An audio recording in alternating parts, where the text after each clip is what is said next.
Hey everyone, welcome back to the 6.5 Summit. It's day 3. I'm Daniel Newman, one of the hosts here at the 6.5 Summit, and I'm very excited for this track opening keynote session. We've got a alumni to the 6.5 Summit, Dave Shull, who's president of HP Workforce Solutions. Dave, welcome back to the summit. So good to have you here today. Delighted to be back, Daniel. It's great. Good timing. Yeah, it is great. You're back, but you're in a new role. I You am. You are now president. You're leading the HP Workforce Solutions business at HP after Poly was acquired in a big move last year. First off, how's that going? It's going great. It's been so much fun to be around the world and see all the customers and hear the excitement to say, okay, we got HP PCs. That's great. HP printers, collaboration. Can we talk about this hybrid working thing and how do we start to tie it all together? So lots of excitement in the field from our customers and our sales teams, and it's been good. Yeah, and I think kind of setting the stage for the conversation. Of course, the event is all about, navigating rough waters. It's about, a different year. We got inflation up, interest rates up. You've got a lot of concern about are we going into a Yeah. recession? You've got banking crises in different regions of the country. But at the same time, tech's been super resilient in a lot of Right. ways. We've got this AI boom. A Right. huge session here at 6.5 Summit this year was AI. Every company had something to say about it. That's right. But we're also kind of seeing a bit of a workplace revolution, Dave, and we're going to talk Yeah. about this in a moment. But you know, during the period of the pandemic, we kind of did this whole we're going to work remote forever. It's it. We're going back uh, to video is the thing, and then as we've kind of come out of the pandemic, we've seen this pendulum swinging where some industries have been like, "Yep, we're sticking with remote." Some industries are like, get your tail back in the office." And other industries have been somewhere in between, kind of like we're doing this hybrid work thing. But I think you would agree, we didn't all see where we were going to land. And I'm not sure yet we 100% know where we're going to land in terms of how much hybrid is going to fit in every different company's work style. Yeah, I think we're all still experimenting, right? Even with my own executive team, I'm saying every quarter we're definitely together face to face for multiple days because I think that's such a critical strategy setting sort of path that we're on. But I'm sitting here in my place in San Jose, California, talking to you, and this is life, right? And I think this is sort of the future going forward. So we're all in on the hybrid concept now. What exactly that means, we're all kind of experimenting, right? And with our hundreds of customers, thousands of customers around the world, we're learning a lot about best practices and saying how do we take all of the basically experiments that we're all running to say, are we going to actually earn that return for the employee to come back into the office? And things have to change from a technology point of view, from a sense of mission point of view, from a collaboration point of view to make this work. Yeah, so let's start there. Let's talk about what you're doing leading that business at HP in the workforce solution side. What's the strategy? What's driving your business right now?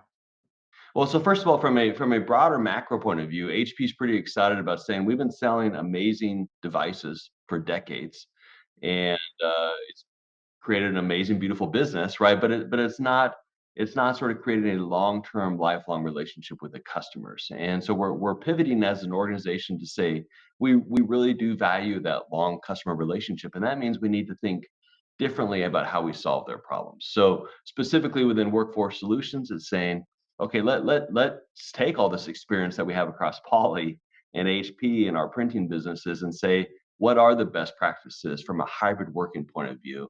Let's package that up, right? Specifically around the gear, the management, the monitoring, the insights that we can provide to our customers, and then provide that on a solution basis. And given all the uncertainty that you talked about, right? Given all the capital uncertainty and the interest rate uncertainty, people are looking for something that's easier to use and is a lot more flexible than what they've had in the past. Yeah, I think you hit on some good things, and I think that another part of the strategy that at least when I came out and I visited you all at Amplify, Yeah, as well as the fact that you guys are being really diligent and focused to stay the course on social impact as well, which I yeah, think is going to be really important because I saw a lot of companies that sort of pendulum swang to the upside during you know the ZERP period. Money was flowing, growth was yeah, relentless, seemed anybody could grow double digits. Let's do some things that are good. But the fact is, you know, PCs, which is one of HP's core businesses, has had a pretty rough year. But when I listen to you and Enrique and the team, You're like, no, we are absolutely doubling down on this. We believe in it. It matters. It's good business. So that strategy too, I think, is something I was really impressed by. You heard me in the openings monologue, Dave, talk a little bit about how I see hybrid work changing and how I kind of talked about again these continuums of work. But I'm curious. You have deep expertise. You've been in this a long time. How do you sort of see hybrid work changing, the workplace itself? I think from a CIO point of view, let's talk about it from a customer point of view. From a CIO point of view, it's added a whole nother layer of uncertainty to the equation that they're trying to manage. And they're saying for years as a CIO, I've had to manage the total cost of ownership. I've had to manage cybersecurity, risk, and compliance issues. Right? But now I have this new thing where the power of the employee, the power of the people is actually quite a bit higher because employees realize, hey, I do have a lot more latitude, I have a lot more flexibility, and I'm demanding that flexibility from a career point of view. So all of a sudden, there's a new dialogue going on between CIOs and CHROs and heads of facilities, right? Which probably didn't talk that often in the past, and so it's creating a new balance within the organization, and so people are really searching for how do I get that simple view of the employee piece of the equation? And that's going to require new technology, new processes, new views of the experience that the workforce is actually having to really make sure that we're understanding their sentiment in a different way. And that's a pretty fundamental shift. Then on top of that, of course, you see all the articles about how do you have engagement and mission and work, and how do you get people into the office, and what are we changing? But that's all tactical. I think the big shift is really this macro shift where employee engagement is an equal factor now for the CIOs that perhaps it wasn't in the past. Yeah, and Dave, would you say that the CEO also sort of has to deal with this sort of pivoting digital strategy? I mean, I've been listening to different companies come out and make some announcements, say, "Hey, we're coming back 3 days," Right. or, "We're going to, mandate," I've seen some that say 5 days. I've seen some that companies that I've heard CEOs are actually nervous to even put a policy in place because acquiring talent has been so hard. Right. And now you have certain sects of your talent base that are kind of saying they're not going to come back to work.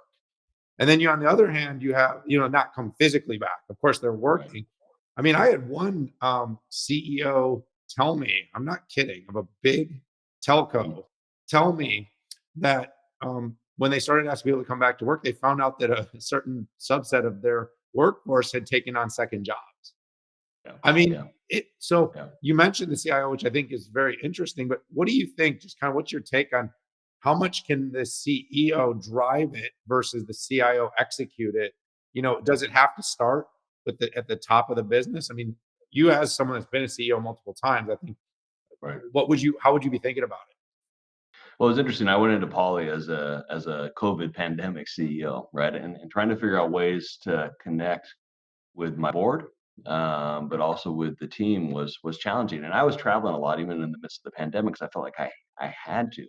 But then I would meet employees in coffee shops, right?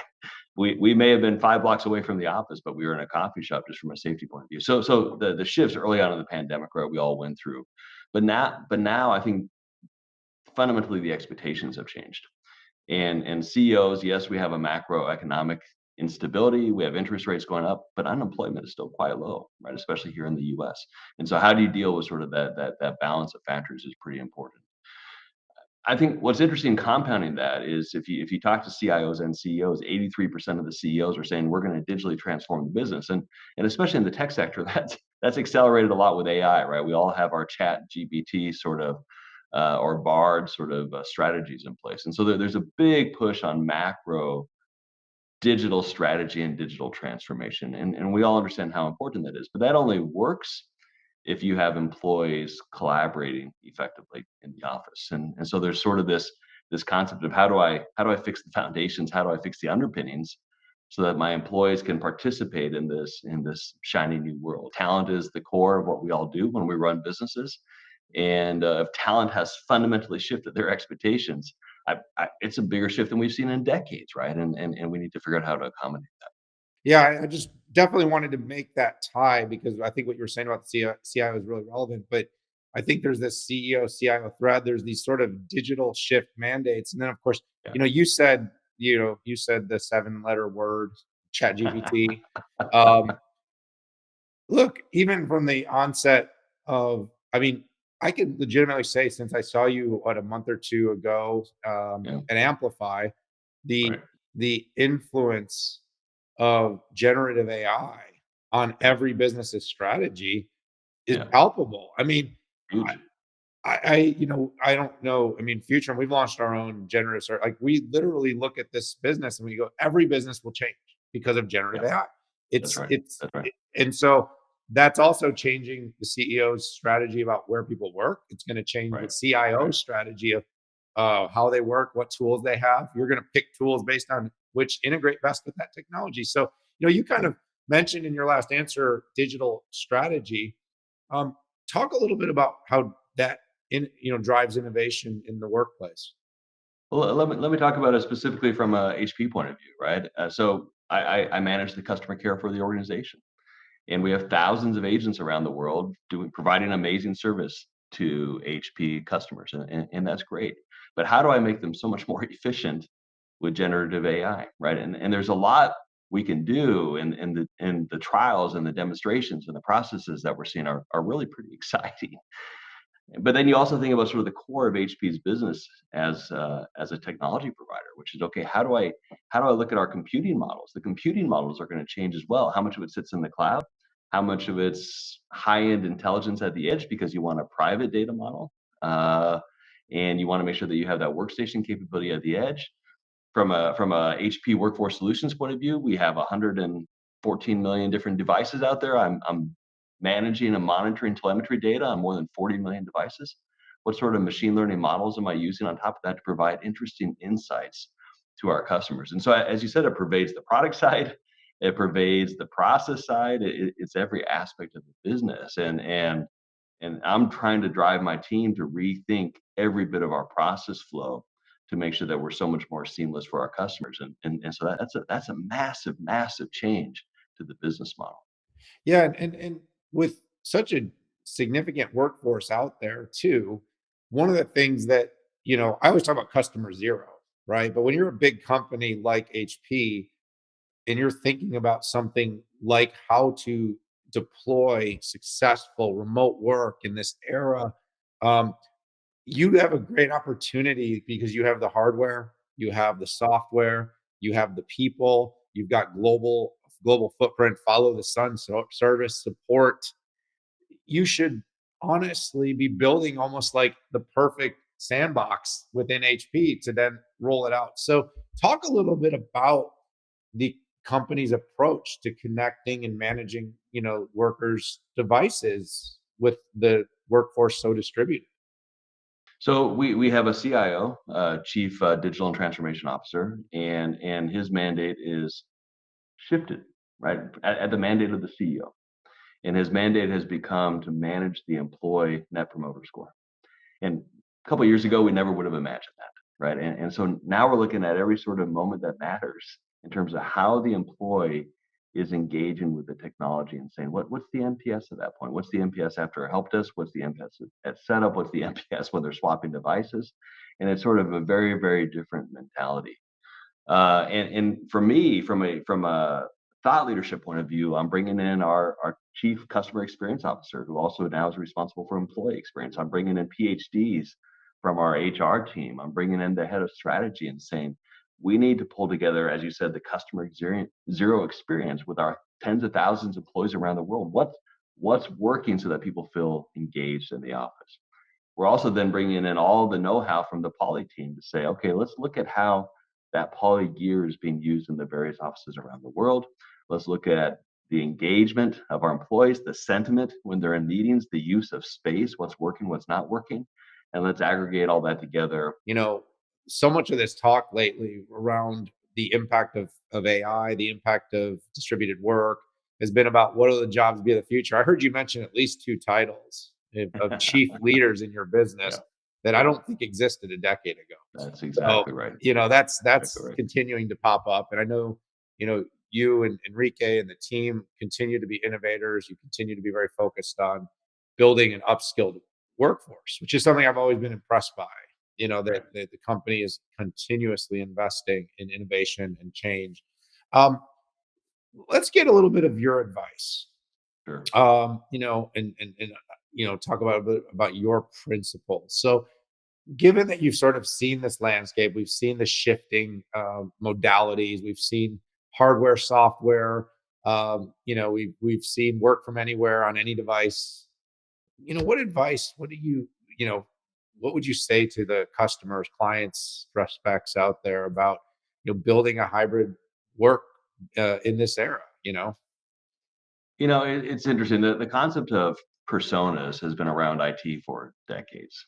But I think for the first time when I'm talking to customers, I'm seeing them say, "Remember that persona idea?" Right? That concept is sort of personalizing the technology and the experience based on the employee's role. Let's dust that off and actually use it. And so for the first time, we're seeing employers really try to understand in a lot more detail what the employees need for their jobs in different roles in different locations around the world. And there's a lot of complexity tied to that. And then you need to look at the office space and say, wait a minute, not every office is created the same way. Not every office is being used for the same purpose. And that's all kind of obvious, but it's actually really hard to quantify what kind of employees do I have coming into this office, which probably is very different than it was 2 years ago. And then how do I build out that space differently so that as I said before, I'm sort of earning the return, right? There's a great quote which is we're no longer fighting over the amenities in the office, right? It's not an issue of what kind of food's there. That's a factor, but it's really an issue of what sort of experience do I create in the office, and is it better than the 34-inch screen and the beautiful HP desktop that I have sitting here, right? And that's hard to match.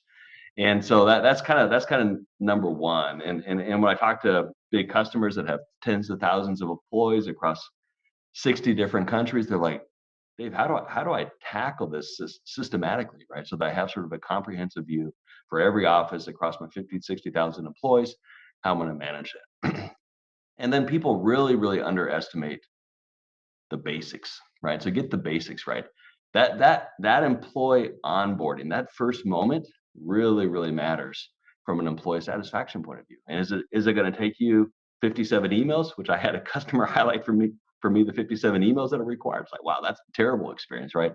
Or is it going to be seamless where the machine shows up, the proper machine shows up for the proper persona, already connected to the headset, already connected to the printer that they may need to use, right? Already set up for the office, already set up for the credentials. Simple, simple stuff, but it's so critical. If the machine breaks, before it breaks, you're fixing the machine for the employee. You're taking it back, right? And so there's a lot of fundamental basic stuff that even as we're talking about generative AI and digital transformation, to get that employee engagement high, we got to fix the basics, right? Then I think we all are much happier if we have a sense of mission. You talked a little bit about sort of the mission driven focus for HP, and it's a huge driver on why we have employees with 30 plus years of experience at the company, right? And so making sure that there's a tie-in for sustainability, there's a tie-in to say, hey, we're not going to waste these resources that we're providing to you, but we're tied into a broader mission as a company. I think those are all sort of really critical drivers for employee engagement. Yeah, absolutely. One of the things that you alluded to is, you know, the devices themselves are becoming incredibly powerful. Right. And this is something that I am really interested in, Dave, seeing how it develops because, we've kind of gone through this, period of time with, well, do we do everything on our device? Do we Right. do everything at the edge? Do we need Right. appliances in different spaces? Do Yeah. we, again, with generative, is that going to be a toolbox for creating more meeting equity? We've used AI for Right. this. Right. How does the next layer? But I also do think some of these trends will drive another wave of renew and upgrade of Yeah. systems, Yeah. which is very exciting. I do think that we hit on this early on. There is value in getting people in a room together, but there is value in everybody that's in the room and not in the room having a similar experience That's right. and making sure that the technology enables that. There's also a ton of value in making sure that people are secure, protected, that their data is managed. And of course, that, we continue to get better, and that's kind of one of those parts of this. What we do is, you could call it continuous improvement, optimization, but that the hybrid work style, whether that's the way we collect data to do it better, or that's just the way we upgrade systems regularly Right. to make sure Right. that people always have the best tech so that, when they're working at home, you can hear clear, you can see clear, you can Right. engage with content. So these are all things that are, really, really important. So I appreciate you kind of pulling and tying that all together for me. So as we sort of wind down this session, I guess I would just love to get your take on, how you sort of tie all this together. So, you know, you talk to customers a lot. I've Right. listened to you from before you joined HP, now you're at HP. Customer centricity has always been a big thing for you. How do you tie all this together and really help these customers that have hybrid workplace needs? Yeah, I think the key thing is, as you said, it's the principle, right? Which is I've always been advocating customer, customer, customer, and it's great to see that as part of the HP way as well. But what that means practically is a lot of sit down time with the customers to really understand their needs in detail and make sure we're addressing it. I think practically from an HP point of view, our mission is simple. We think the world is transforming digitally, right? We want to enable our customers to do that. And whether they're using generative AI or something else, that's great. So therefore, we think as a trusted partner with the global brand and the global scale that we have, our mission is simple, which is we want to make sure that employee experience is rock solid. And every aspect of the employee engagement with the company, whether it's technology or mission or something else, is something that we think we can really optimize and provide sort of an amazing solution to our customers. And then to really take the best practices from all of our thousands of different collaboration customers to say, okay, how do we learn from that experimentation, which is happening on a global basis, and bring that capability into the companies that we serve? And things like digital equity are critical, right? And you and I talked about this in the past, right? The ability to be in a meeting and feel like you're there in person, whether you're remote or in the room, is critical. And the AI capabilities that you have from a vision point of view and the various poly cameras to pull together that sort of digital equity experience is critical. And then the management, the monitoring, the optimization that we have on the basis of our telemetry data to tell the CIOs and the CEOs, hey, you got an employee experience problem, right? Let's fix it together is really, really important. So it's got to, we all have to kind of realize that the world's changed and there's going to be a series of iterative steps, and we're going to learn and continue to optimize the collaboration. Of course, the underpinnings, as you said, have to be security, have to be sort of the protection that goes with robust cybersecurity capabilities, and also I think a concept of sustainability, which is we all know in this high interest rate world, this uncertain world, we need to stretch the value of our resources as much as possible. And so HP is all in on refurbishment and renewal because we think that's an important mission that we provide to our customers as well. So it's exciting times. There's a lot going on. The world's changing, but I think it's a fun time to jump in and solve the issues of collaboration and hybrid work. Yeah, Dave, I think you wrapped it up almost perfectly for me. This is an era where companies can definitely get more value if they're thinking across the value chain of how to implement remote and hybrid opportunities, utilizing the right subsets of technology, considering, as you suggested, and I think I did earlier, both sustainable, secure, and of course, modern. Those three Right. things, keeping up to date. AI will certainly continue to influence. And I believe there's a big role for AI to play at the edge, which I think Yeah. is going to be very exciting for Yeah. what you're doing in modern work Absolutely. at, Absolutely. at HP. So Dave, thank you so much. I really appreciate you kicking off day three, the modern work and devices track here at the 6.5 Summit. This is a topic every company's interested in because it really is not just about tech, but it's about people, it's about productivity, Right. and so much more. Hope to have you back at on the 6.5 soon, Dave. My Thanks for kicking pleasure. us off. Have fun. Thanks. All right, everybody. There you had it. Dave Shull, President, HP Workforce Solutions. Great way to start off our track today. Stay with us. Many more coming up. See you soon.